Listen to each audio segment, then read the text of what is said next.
Just because it sounds good on paper doesn't mean that it's practical. And there are moments where you have to like suspend being pragmatic and just look at things reasonably and logically. But I have seen a lot of people from the EU really starting to push back on all the immigration that is happening over there. So I'm curious to see what is going on over there and what type of pushback is actually happening. Europe is at a crossroads. There is one issue dividing us to the point of almost tearing the continent apart. It's one of the main reasons the UK decided to leave the European Union. This is our country! You should be here standing with us! It's the reason so-called right-wing governments have gained so much popularity all across Europe. That issue is immigration. I mean, I think that immigration has become a flashpoint issue in a lot of countries. And I don't think it's just Europe. I mean, we see it happening all across the globe. There's like a level of what seems to be forced immigration, forced migration in these countries. And when you don't like it or when you speak out about it, you're just being told to sit down and shut up. And I think that's really driving the sentiment in a way that is not what the governments are hoping. Anytime you limit the ability of people to discuss things or to talk about things openly and actively, you're going to cause a pushback and a rift. And I don't think that like the immigration thing is really, really new. But I think the problem that's happening is you're taking these immigration issues and you're mixing it with poor economic situations for a lot of people, both in the US and abroad. A lot of people are struggling. A lot of economies aren't doing as well as they were. And people are struggling to make ends meet or survive, right? So because of that, they are looking for the easiest thing to point at to be the root cause of everything. And immigration is one of the easy things to look at. That's not to say that it's not a problem, and it's not to say that it's not a drain on the system, but when you don't have and you see other people getting for free, it is very easy to look at that and see that as a problem. And I think that is what is causing the flashpoint.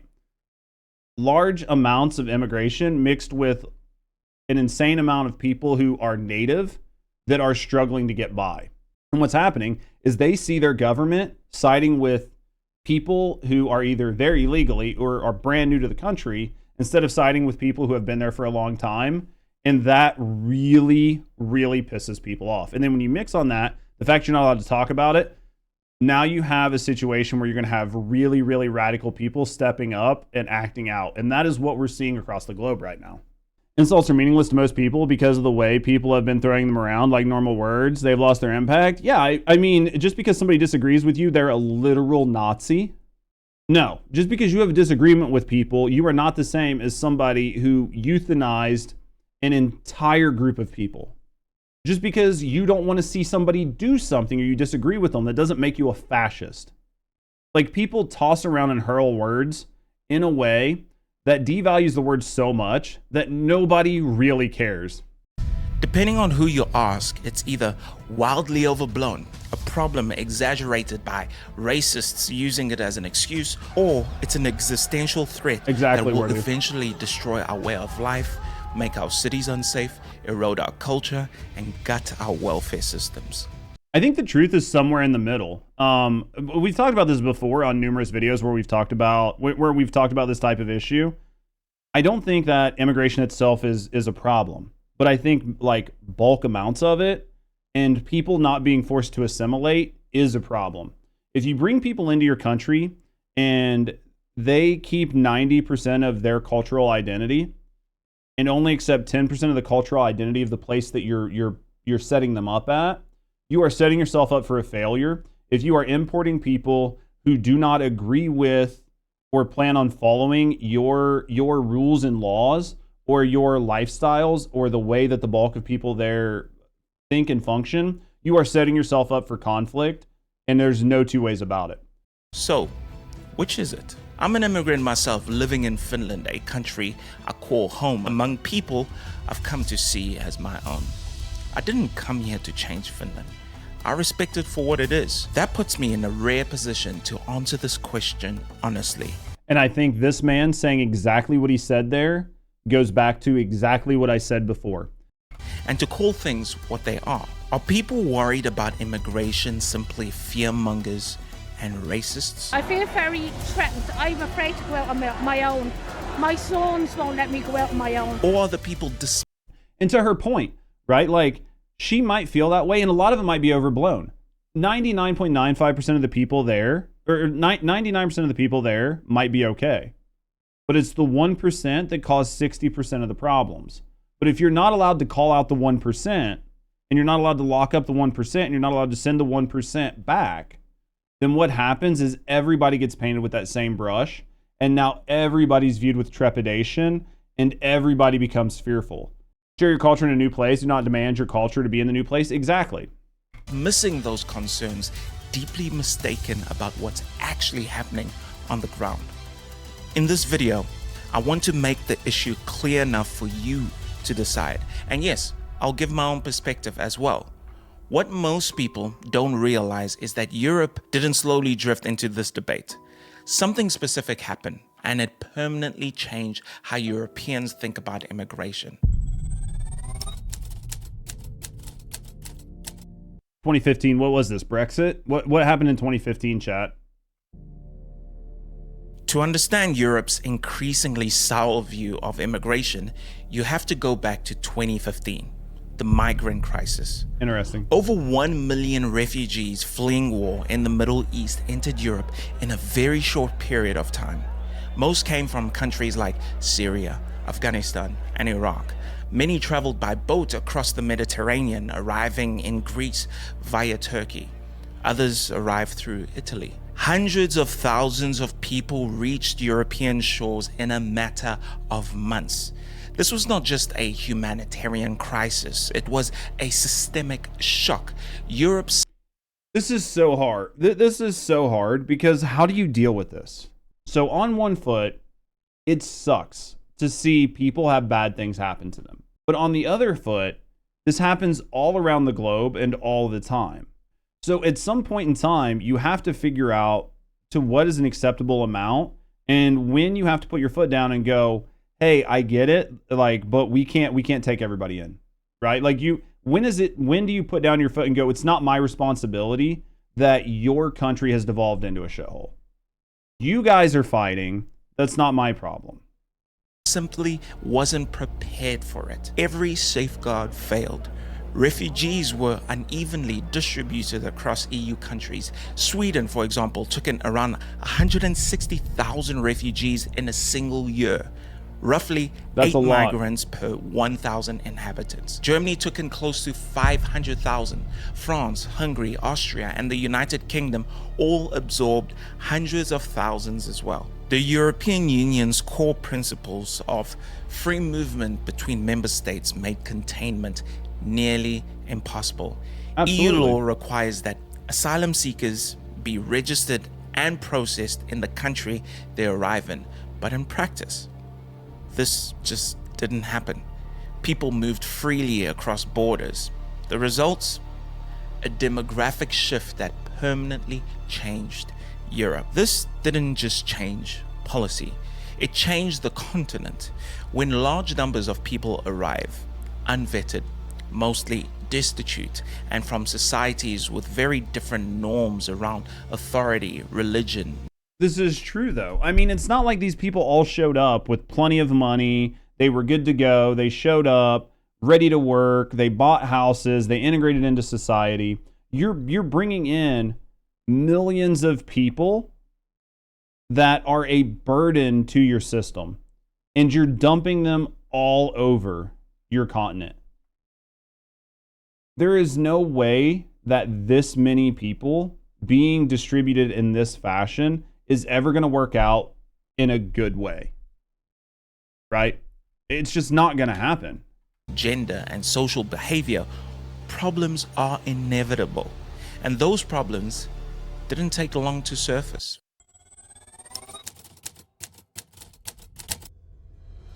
All right, let's see. Countries like Sweden and Germany quickly learned how difficult it is to integrate such large numbers, especially at that speed. This wasn't about... You're not integrating them. Not those numbers that fast. You're not going to integrate them. you don't have time to distribute them evenly around, like among your population, you're going to just put them all in one spot, which is the worst thing you can do. Goodwill. It was about capacity. Where do you find the money, the housing, the teachers, Exactly. the doctors, the language training, the jobs? Let me be clear about something. You don't. That many people, that fast, you don't do anything with them. I don't blame people for fleeing war in search of safety. I would do the exact same thing, and so would you. But Europe's inability to manage the situation fundamentally changed how people viewed migration, regardless of the original cause. I don't disagree with him that like anybody would do this, right? Like I would do this, you would do this, we would all flee. But at the end of the day, where does everybody else's social responsibility stop? Like, it's nice to think about in an ideal world. In an ideal world, it's nice to think that, well, every human just takes care of every other human. But if I can't take care of myself, then I sure as shit can't take care of you, right?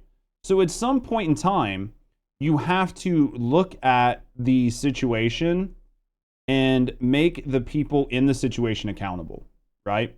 If these people are fleeing Syria and all these other places, then Syria needs to get its shit under control, right?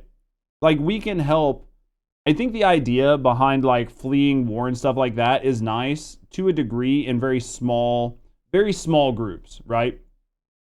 That is one thing. But when you have one sect or one group of people push an entire other group of people out of their country through force, that is much different, right? If you were pushing out 20, 30, 50% of your population, that's a whole nother problem. That is a whole nother problem. And it is not everybody else's responsibility to deal with it. Like, at some point, you have to tell these governments and countries that they got to get their own fucking house in order, right? Seems like treating the symptoms, not the sickness. Absolutely. They went from a few thousand immigrants a year to hundreds of thousands. It's just unsustainable. It doesn't make sense. Because what you're doing is you're rewarding the people who pushed them out by letting them have whatever they want. And then all of these people now become a burden to somebody else's system who is probably already taxed to begin with. Before 2015, especially in Nordic and Scandinavian countries, immigration was often framed as a moral question. Multiculturalism was seen as a strength. After 2015, multiculturalism is seen as a strength as long as it's done well. Adopting viewpoints, becoming diverse, being able to look at and solve problems from like a plethora of angles, understanding the world from different perspectives is a great thing. But you can't just force change. These things have to happen in a more organic way, and doing it this other way just doesn't work. Became a systems question, and systems have limits because reality has a way of colliding with ideas. Absolutely. This is where the change stopped being abstract, not in speech or headlines, but in waiting rooms, classrooms, and housing queues. Absolutely. Just because it sounds good on paper doesn't mean that it's practical. And there are moments where you have to like suspend being pragmatic and just look at things reasonably and logically. And when you do that, solutions become very, very apparent. And it is very easy to see that certain positions are untenable. And that's going to hurt somebody's feelings, right? We live in a scarcity economy. There are not infinite amounts of everything. So because there's not infinite amounts of everything, somebody is going to do without. Do you want to do without? Probably not. Like, let's be honest. European countries are well known for their welfare systems. American politicians on the left often point to the Nordics as models of what their own country should strive for. These strong welfare systems only work. Like, these strong systems only work with a level of social accountability that pairs with them. You cannot have a very, very, very strong, like, social welfare system and a mindset of it's okay to abuse it. And work in Finland. Every month, a significant portion of my salary never reaches my bank account. That welfare money doesn't come out of thin air. You pay for it with really high taxes. And you know what? I don't mind. I'm happy to contribute if it means the system works for everyone. But a welfare state isn't a buffet line. That's true.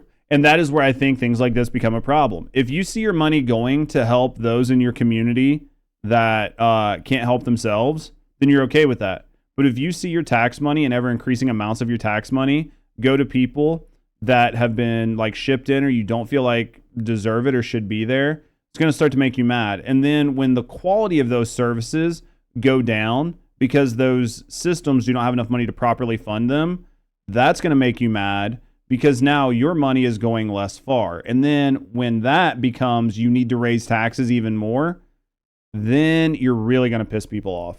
It's a social contract, or at least it's supposed to be. Absolutely. We all contribute and we all benefit. Absolutely. Free education, healthcare, infrastructure, support when you fall so you can stand back up again. Mm-hmm. But what happens when large numbers of people enter the country, draw heavily from that system, and don't contribute to it?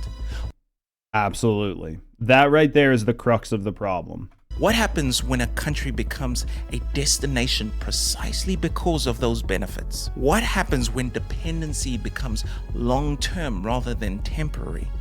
Nordic and Scandinavian societies are built on exceptionally high trust. Absolutely. Their welfare systems only work because people broadly follow the same rules and expectations. And you'll always have people who break those social norms, but the stigma around breaking those social norms will be so egregious that the bulk of your community will not do it. They will find it unthinkable. But when you import a group of people who do not share those same values, then that level of social accountability will go out the window and they will tax and burden your systems in a way that you weren't ready for and you're not prepared for. And realistically, the systems aren't set up to have that many people use them for that long. You are bringing people in who contributed none to the system and are 100% benefiting from the system. Once mass migrations overwhelmed those systems, many countries found themselves in uncharted territory. Absolutely. More mouths to feed with fewer hands contributing.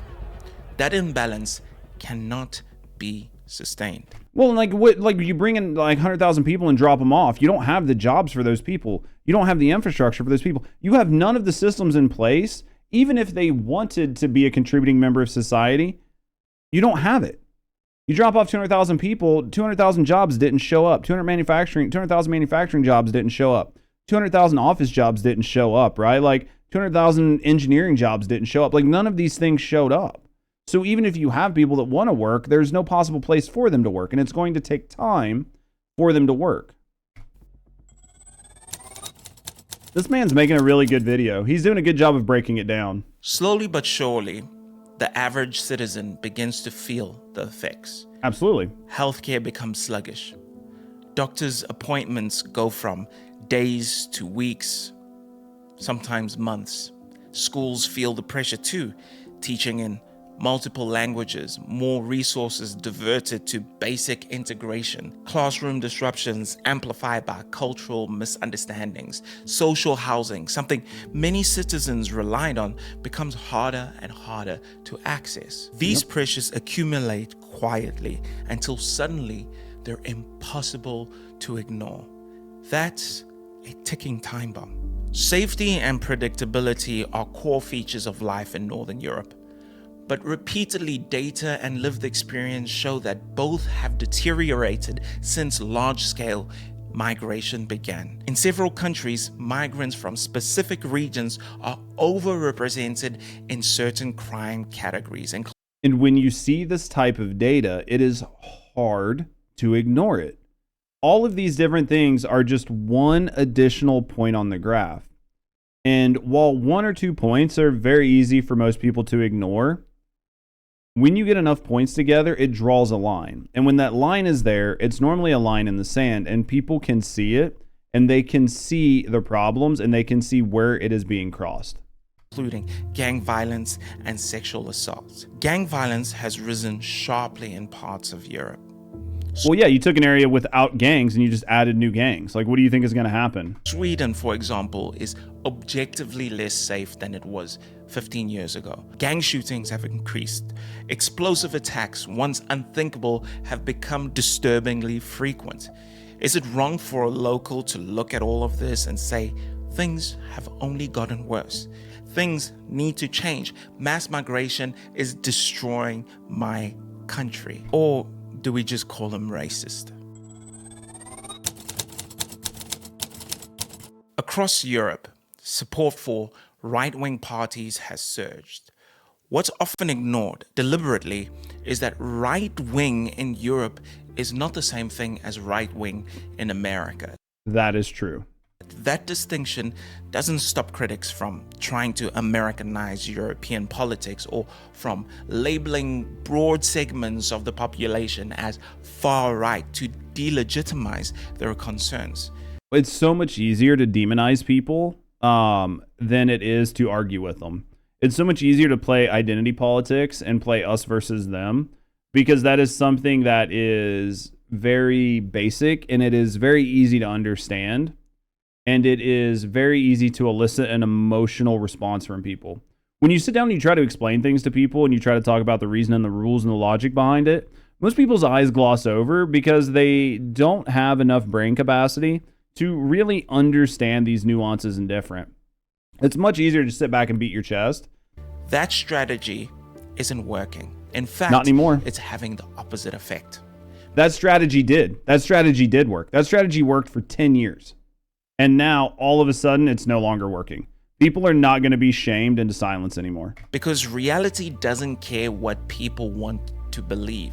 It asserts itself Absolutely. Regardless. Europe is learning that lesson the hard way. Europe didn't become less compassionate. It became more aware of its limits. Denmark is a perfect example. It has a left-wing government and one of the toughest migration policies in Europe. And it's popular. Why? Because Europeans don't want chaos. They want continuity. They want Absolutely. Their cultures treated with respect. Absolutely. That is the thing. A lot of these people and a lot of other countries feel the same way. The US feels this way. A lot of other countries feel this way. Nobody is against giving people a helping hand or helping people up if they'll help themselves, right? Like, we all want to do it if it's within our means and ability to do it. But nobody wants to be trampled on or taken advantage of. I deeply believe culture matters. Coming from South Africa, I know what life looks like outside of Europe's relatively safe and comfortable bubble. Culture shapes everything. Trust, behavior, institutions. Absolutely. When a culture changes, the country changes with it. I have a family here that I obviously deeply love. My daughter is only a few months old as I'm filming this. What will Finland look like when she's 20? Saying to a Romanian that he's racist, he won't give a fuck about it. And think for 2 seconds and ask you if the lights are on, if there's someone at home, we don't care about it because we take care of that problem as soon as we're kids. Yeah, it's one of those things where people try to weaponize it because they think that by shaming you that you will do what they want. Will it still be safe? Will social trust still exist? Millions of Europeans are asking the same question, and many are being dismissed as far right simply for asking them. That is insane. So, what's the truth? Is this an overblown issue driven by people who just hate brown people? No. The facts are the facts. This is a massive issue that needs to be confronted honestly, not suppressed, moralized away, or ignored. Absolutely, I agree with him. This is a real problem. This is a real problem that people have to deal with. There is a level of wanting to help other people, and I think that is noble, and you should help people to the best of your ability. But you should not sacrifice your way of life, your safety, and your security for somebody else, especially somebody who does not care about you, your way of life, or does not have your best interest in mind. And that is why somebody like the guy who's doing the video did very well when he immigrated and he understood what he was wanting to do and he wanted to become part of the system. But these other people have no desire to be part of the system. They don't care where they end up. They just don't want to be where they left. Includes not just immigration levels, but the conscious preservation of the cultures that make Europe what it is.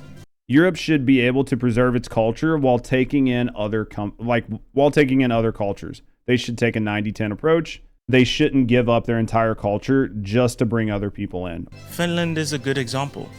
Most people here don't care about race. They care about how you behave once you're here. Exactly. In my view, that is a perfectly reasonable expectation. Thank you for watching. Until next time, ciao. Guys, that was a great video. This was absolutely a great video. I think my man here did a good job. I think he broke down the issue very clearly, very succinctly. I think he explained how things got where they were without a bunch of like inflammatory rhetoric. And I think that he was able to portray the problem as somebody who has uniquely lived it. He definitely presented the issues as facts without any real emotional bias to it. I think everything he said was done really, really well. I think this was a great video, guys.